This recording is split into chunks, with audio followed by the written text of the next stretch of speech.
itulah yang nanti akan bisa menjawab tentang kebuntuan masalah pekerjaan. Gitu loh. Sehingga kita nanti bisa mempersiapkan anak-anak kita, mereka tamat SMK, mereka sudah bisa siap kerja.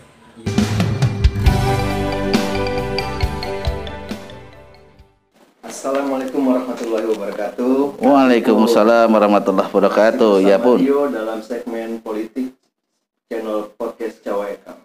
Kali ini Rio kedatangan tamu seorang rektor. Insya Allah beliau mencalonkan diri sebagai wali kota Bandar Lampung periode 2021-2024. Siapa dia? Bang Firman Sahye Alfian. Apa kabar Bang? Alhamdulillah, Wawai. Alhamdulillah. Panggil Syekh apa panggil Bang nih Bang? Apa aja boleh. Ya. Panggil Bang aja, Siap. Lagi giat apa nih Bang? Siapa nih Bang? Alhamdulillah, ya giatnya yang pertama ya menghandle kesibukan di kampus.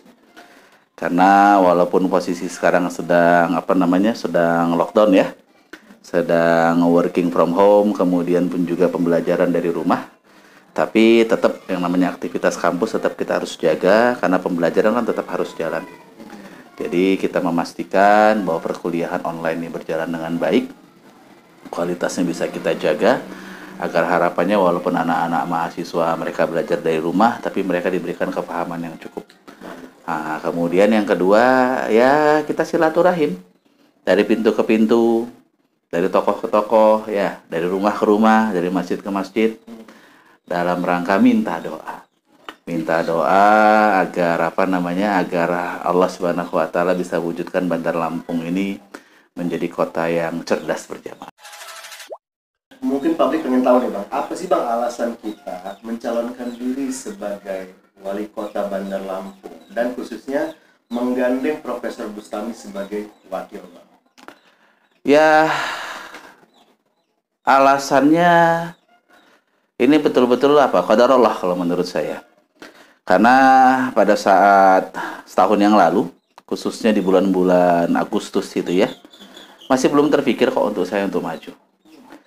Tapi perjalanan akhirnya karena satu dan lain hal, akhirnya saya maju dicalonkan jatuhnya. Dicalonkan, diminta untuk maju, untuk melakukan melanjutkan hijrah ataupun pengabdian dari kampus di Bidharma Jaya, kemudian pun juga di Bandar Lampung. Tujuannya nggak lain nggak bukan menjadikan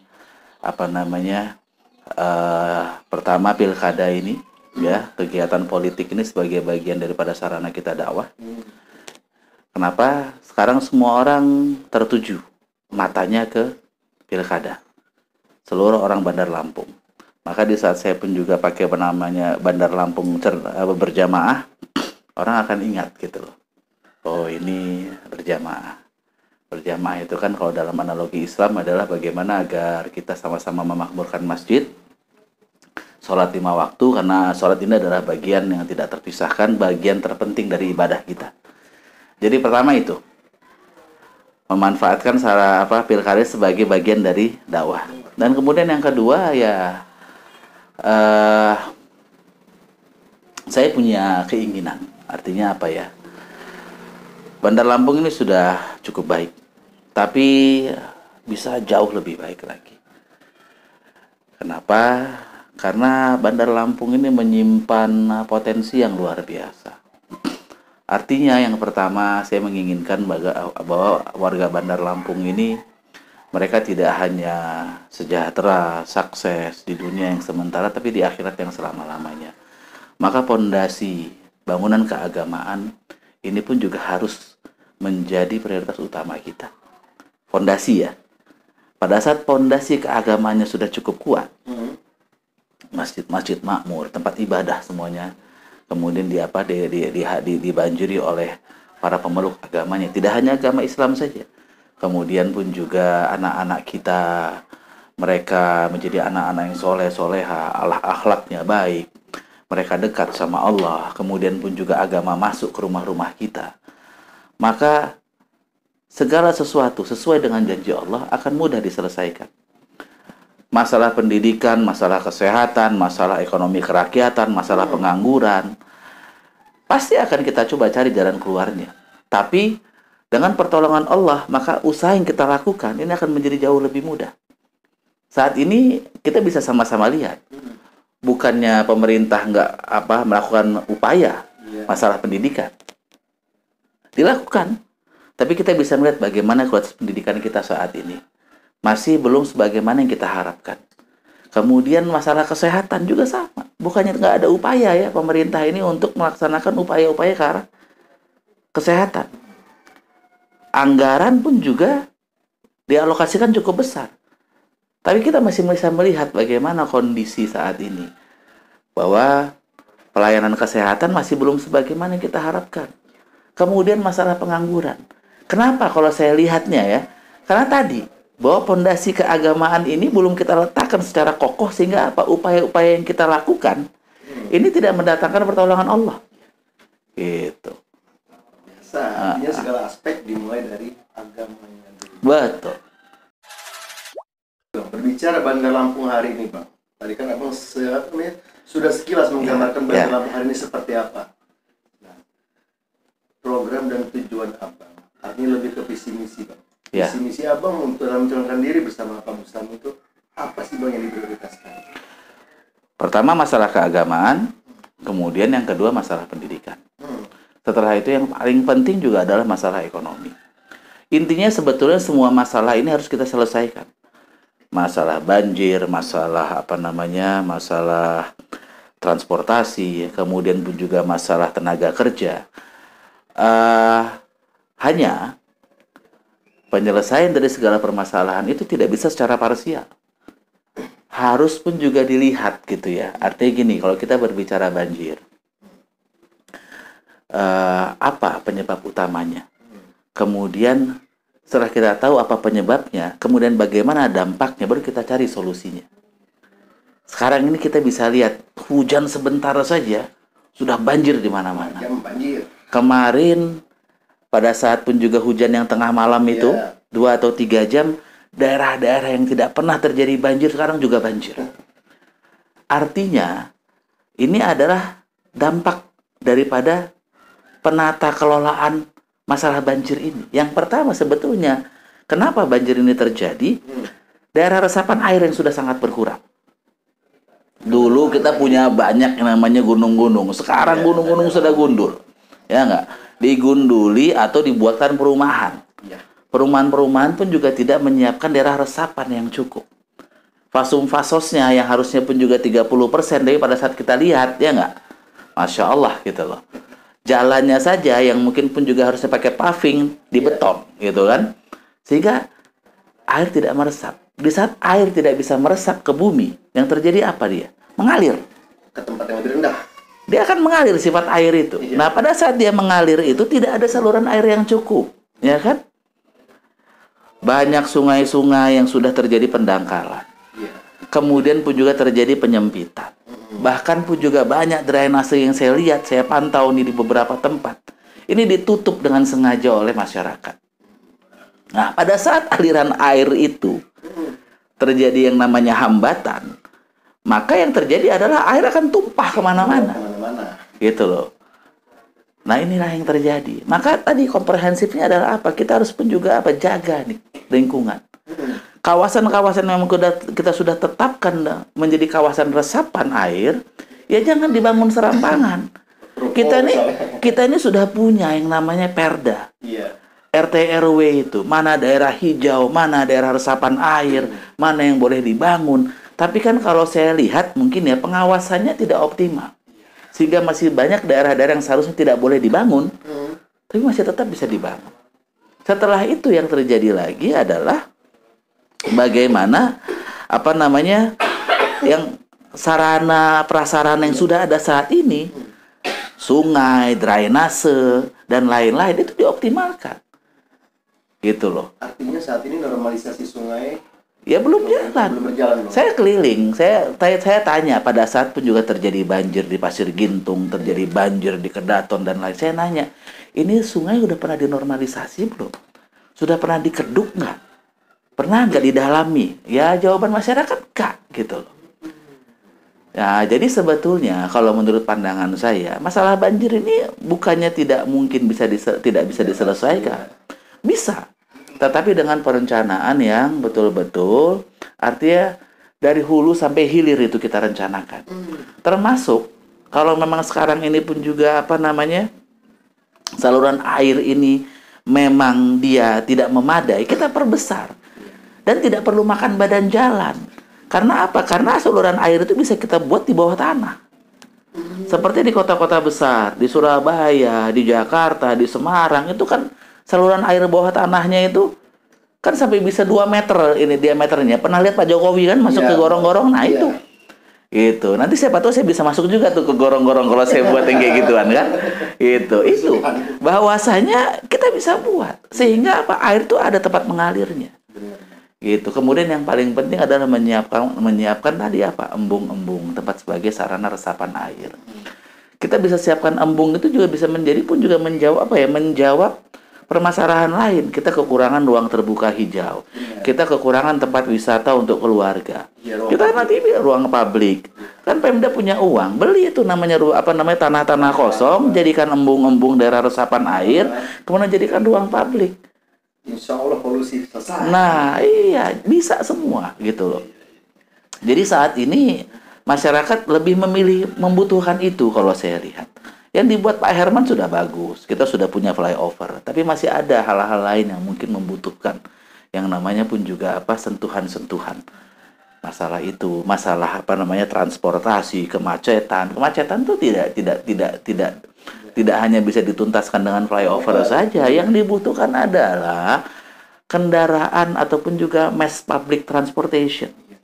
Gitu loh, transportasi massal. Dulu kita sudah punya BRT. Nah, sayang sekarang kan nggak berlanjut. Itu adalah satu hal yang perlu. Kemudian pun juga saya juga dengar bahwa teman-teman angkot ya, yang sampai sekarang pun juga izinnya tidak bisa diperpanjang. Mereka kan bagian juga nih daripada pun juga public transportation. Maka semua ini butuh tata kelola yang komprehensif. Dan saya bersama dengan Profesor Dr. Bustomi, kami berlatar belakang dari mana? Dari kampus. Sehingga insya Allah nanti dengan melibatkan para pakar, melibatkan seluruh stakeholder di Bandar Lampung, kita nanti akan petakan masalah-masalah di Bandar Lampung ini apa. Kemudian nanti kita akan minta para pakar ini untuk memberikan sumbang saran, merencanakan, dan nanti kita laksanakan bersama dengan masyarakat. Selesai. Bandar Lampung ini punya banyak orang pinter kok. Ya, di Unila aja profesor dokternya banyak. Dan mereka punya kepakaran masing-masing. Tinggal kita optimalkan. Gitu. Itulah konsep dari berjamaah. Berjamaah itu sama-sama. Segala masalah di kota Bandar Lampung ini kalau diselesaikan secara berjamaah, dengan pun juga meletakkan orang pada keahliannya, pada proporsinya, pada intelektual kemampuannya, selesai. Tentu dengan cara pertolongan Allah tadi, ya kan? Makanya landasan keagamaan ini nggak boleh hilang. Karena sepintar-pintar orang, sehebat-hebat orang, dia upaya tidak berikhtiar sama Allah. Allah hentikan ikhtiarnya, nggak bakal selesai. Luar biasa. Itu loh bos, ya nggak? Siap. Itu. Dunia pendidikan di Bandar Lampung ini, menurut kamu seperti apa sih, Bang? Ya, saya sih melihatnya yang pertama pendidikan dasar. Kalau saya melihat apa yang dibutuhkan paling mendasar oleh anak-anak kita pada saat mereka ada pada golden age, yaitu adalah pembentukan karakter. Karena karakter seorang anak itu akan dimunculkan pada saat dia masa golden age gitu ya. Masa dia pada saat masih di usia TK atau SD. Disitulah akan terbentuk karakter. Maka saya akan nanti kedepankan yaitu muatan lokalnya. Pertama tadi masalah pendidikan keagamaan. Salah satu yang akan saya programkan adalah mewajibkan anak-anak SD yang mau tamat SMP, dia harus wajib hafal juz 30 dan sudah fasih mengaji untuk yang Islam. Mencetak habis bagaimana? Iya, tujuannya apa? Anak-anak ini kalau sudah ada Al-Quran dalam hatinya, maka insya Allah dia akan menjadi anak-anak yang soleh atau soleh. Pada saat kita mewajibkan seorang anak, dia dia harus hafal juz 30, maka pada saat dia pulang sekolah, dia tidak akan perlu juga menyibukkan diri dengan gadgetnya, tidak akan menyibukkan diri moles renang, moles bahasa Inggris, moles ataupun apapun juga, dia akan datang ke masjid. jumpa dengan guru ngaji. Dia akan datang ke TPA. Pada saat kita jumpa dengan guru ngaji kita dulu, apa yang diajarkan selain penuh mengaji? Masalah akhlak, masalah sopan santun. Ya kan? Kita jumpa guru ngaji kita cium tangan, kita berbicara yang lembut, berbicara yang sopan. Kemudian pun juga itu bagaimana kita diajarkan adab-adab etika terhadap orang tua. Kita diajarkan adab-adab bagaimana etika terhadap teman, gitu loh. Dengan hal yang simpel tadi akan membawa dampak yang sangat luar biasa. Nah, kemudian nanti pada saat pun juga mereka sudah menyentuh, maka pendidikan yang memang pun juga vokasi akan kita tingkatkan. Kebetulan nih, ya nggak, wakil saya kan juga adalah mantan direktur Polinera selama 8 tahun. Profesor Dr. Bustomi itu. Itulah yang nanti akan bisa menjawab tentang kebuntuan masalah pekerjaan. Gitu loh. Sehingga kita nanti bisa mempersiapkan anak-anak kita, mereka tamat SMK, mereka sudah bisa siap kerja. Gitu loh. Karena tidak semua orang harus melanjutkan ke perguruan tinggi. Pada saat pun juga nanti mereka tamat SMK atau ini mereka sudah memiliki kemampuan. Itulah yang nanti akan kita siapkan juga. Kita punya yang namanya program pinjaman ataupun juga pinjaman modal tanpa agunan dan riba. Tujuannya agar bagaimana agar anak-anak kita yang ingin pun juga mereka berusaha berwira swasta, kita siapkan pendanaan. Gitu loh. Jadi betul-betul semuanya kita melihat nih. Oh, anak kita sekian banyak, mana yang nanti bisa kita arahkan mereka menjadi tadi hafiz-hafiz Quran, menjadi seorang ulama, karena kita butuh yang namanya pun juga hafiz-hafiz Quran. Berapa banyak?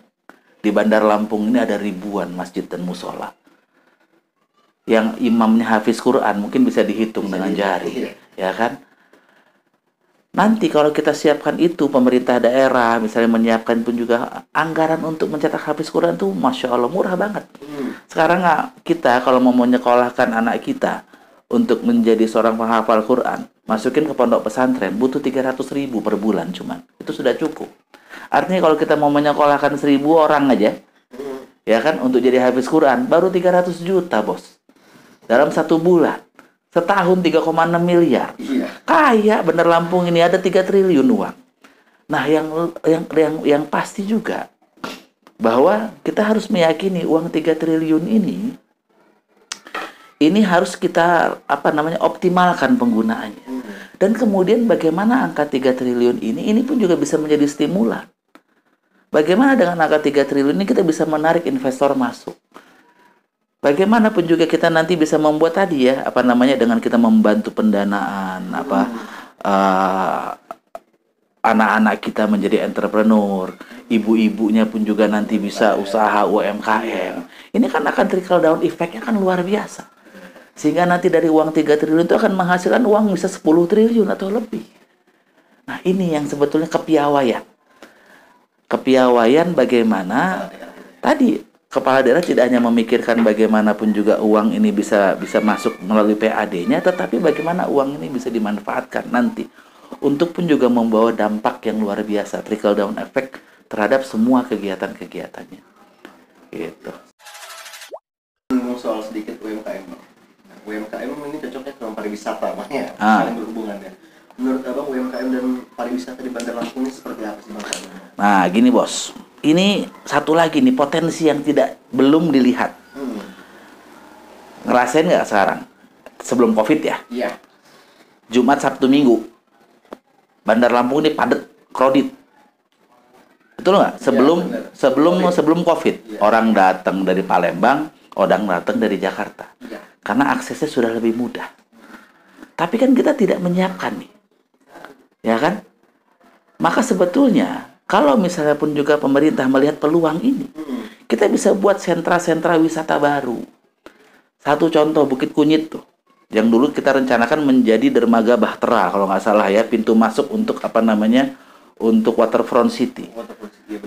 Kalau dari Bukit Kunyit itu kita buatkan simple aja, ada atraksi wisata gitu ya, pakai gondola gitu mungkin ya, ke laut atau bagaimana. Setelah itu nanti pun juga masyarakat di sana kita fasilitasi mereka untuk pun juga bisa buat ada kerajinan, ada makanan apa segala macam.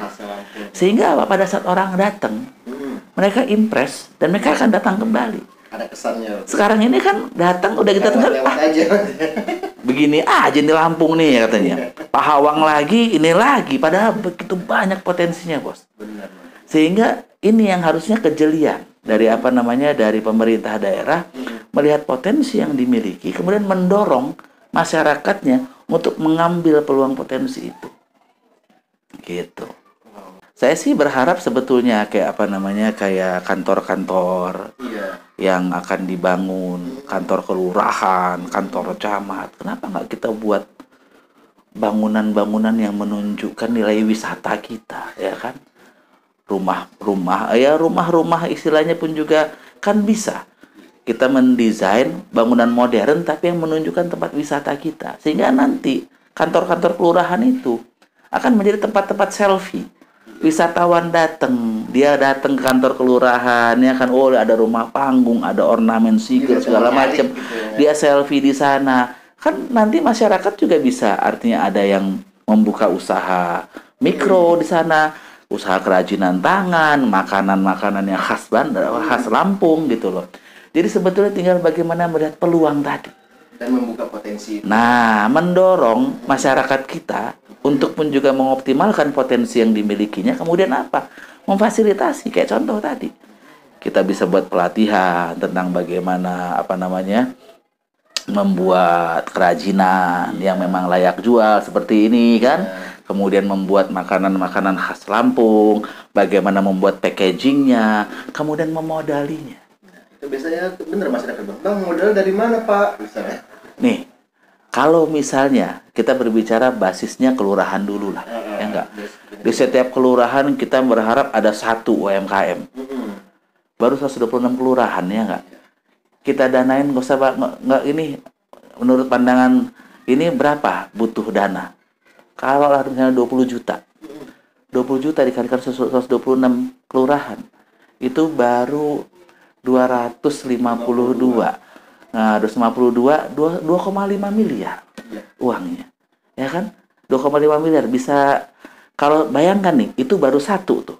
Satu kalau kita kalikan 10, ya kan? Baru 25 miliar, nggak nyampe lah setengah flyover, ya nggak?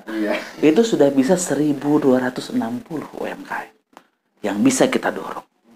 Dan itu bukan dikasih hadiah uang loh, Bos. Benar. Tapi dia akan mengembalikan nanti tanpa agunan, tanpa riba. Benar. Gitu loh. Maka kita berbicara ada keberkahan di sana.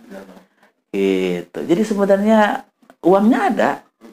Jadi bagaimana sebetulnya tadi ya? Bayangkan tadi kalau seandainya misalnya uang tadi 25 miliar tadi ya, dipakai untuk mendorong ada 1.260 UMKM dan mereka bisa berproduksi secara maksimal. Uang yang akan dihasilkan lebih dari 25 miliar. Ya enggak? Satu UMKM mungkin 1 tahun dia bisa menghasilkan 100 juta. 100 miliar bisa dapat, Bos, ya enggak? Gitu loh. Perputaran uangnya pun juga luar biasa. Kemudian kesejahteraan masyarakat akan meningkat. Itu. Jadi betul-betul dana yang dibutuhkan ada dalam rangka menstimulasi tadi pendidikan, ya, pendidikan yang sekarang tadi ditanyakan kan, kita sudah tetapkan bahwa pendidikan SD dan SMP itu harus gratis. Gratisnya betul-betul gratis, nggak ada pungutan komite lagi. Iya, kalau sekarang kan ya. Masalah tenaga kerja, Bang. Artinya di Bandar Lampung ini fenomena saat ini lapangan pekerjaannya memang ada di Bandar Lampung, tapi tenaga kerjanya berasal dari kota luar kabupaten. Ya nggak boleh begitu, ya nggak. Ada nggak sih, Bang, misalnya, insya Allah kita jadi nanti, Bang. Ada nggak sih, Bang, peraturan atau perda yang membahas soal ini? Ya, yang jadi harus khusus. Jadi gini, pengusaha yang datang akan kita servis mereka.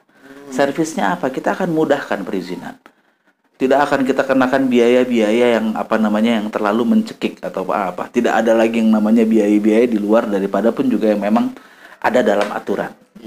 Kita permudah, kita percepat. Bagaimana caranya? Dengan digitalisasi. Sehingga pun juga nanti pertemuan jumpa muka dengan aparatur bisa dikurangi.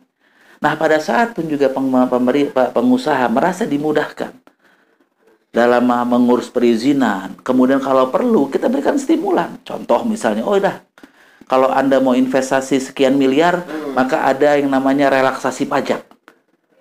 Pajak bumi dan bangunan misalnya. Udah kita kasih potongan 50% atau apa. Tapi tujuannya gini, Anda kita berikan kemudahan sehingga dia bisa membuka pekerjaan. Lapangan pekerjaan untuk misalnya 100-200 orang. Contoh nih tadi, bahwa dia akan membuka dengan sekian puluh miliar, dia akan membuka lapangan kerja sekian. Kita akan bilang bahwa Anda wajib pakai tenaga kerja di kita. Kecuali memang tenaga kerja yang tidak bisa didapatkan di sini. Tapi ya saya yakin nggak ada gitu loh. Nah, jangan pun juga tenaga kerja yang disiapkan buat masyarakat setempat itu hanya sebagai cleaning service, sebagai tenaga satpam, ataupun juga apa. Ada urusannya satu. Nah, artinya kita bisa lakukan itu kepada pemerintah. Sehingga apa, masyarakat pun juga bisa merasakan dari ada perusahaan yang datang ke Bandar Lampung, yang akan bekerja adalah mereka. Jadi itu tadi saya bilang, mengoptimalkan nih. Bisa jadi kita mungkin dari sisi PHD akan berkurang. Karena ada relaksasi masalah pajak, masalah retribusi. Tetapi di lain pihak ada dampaknya dari relaksasi tadi, ya kan? Investasi masuk, kemudian nanti pada saat pun juga dia sudah menghasilkan, pasti kan dia bayar pajak juga, ya kan? Kita ngepur dulu di awal nih, kita kasih kemudian, tapi nanti pada in return dia akan pun juga bayar pajak lebih besar kepada kita sesuai dengan tingkat produktivitasnya. Dan yang lebih terpenting lagi adalah masyarakat kita akan terbantu karena apa? Lapangan pekerjaan terbuka luas. Gitu. Ada lagi nganggur berarti Bang. Ya ada yang nganggur, yang males-males lah yang bakal nganggur kan itu. Kenapa sih kita maju sebagai calon independen, Bang? Karena independen itu di mana dianggap sebelah mata, Bang. Nah, asal sebelah mata yang melihatnya adalah mata Allah ya nggak apa-apa. Tapi ini bahasanya simpel. Saya cuma pengen ngabdiahnya untuk rakyat aja. Jadi jargon yang saya bawa dari rakyat, oleh rakyat, untuk rakyat. Didukung oleh rakyat, mengabdinya hanya untuk rakyat. Karena kalau kita maju independen, ini kan yang mendukung adalah rakyat. Ya kan? Seperti kayak sekarang nih, ada 55.555 dukungan yang masuk kepada pasangan Firmansyah dan Bustomi. Itu adalah dukungan dari masyarakat.